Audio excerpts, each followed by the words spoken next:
It was only a matter of time before the Public Accounts Committee and the National Audit Office took a close look at what was going on.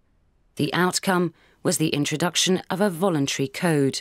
The code was meant to be a code of practice between government departments and PFI companies that 50% of refinancing gains should accrue to each party. In other words, it needed to be written into new contracts. And also that refinancings on PFI contracts which had not been concluded under the code but previously, that the companies in the PFI industry should voluntarily sacrifice 30% of their gains. The upside is it meant that there was a framework within which refinancings would take place, and that the public sector then had a perfect defence to the criticism of windfall gains for the private sector, that they were following policy and they were getting their share. Calderdale Hospital was also refinanced.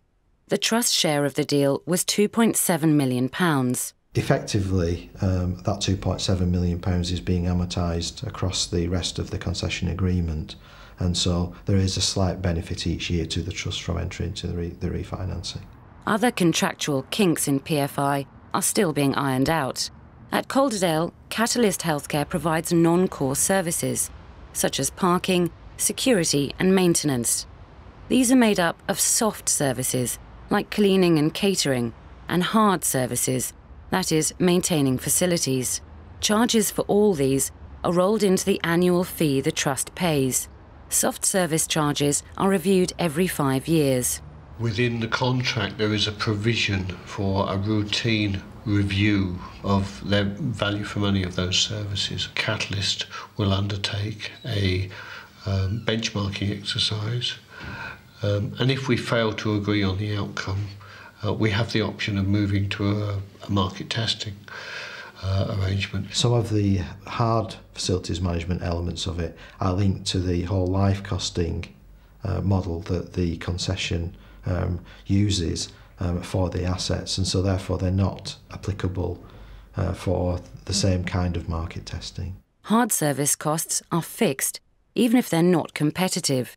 The issue that we have around that is capital works. So if there's any development work to be done on the scheme, they are normally contracted through Catalyst. That means in effect that if we want capital works doing, we don't routinely expose them to competition.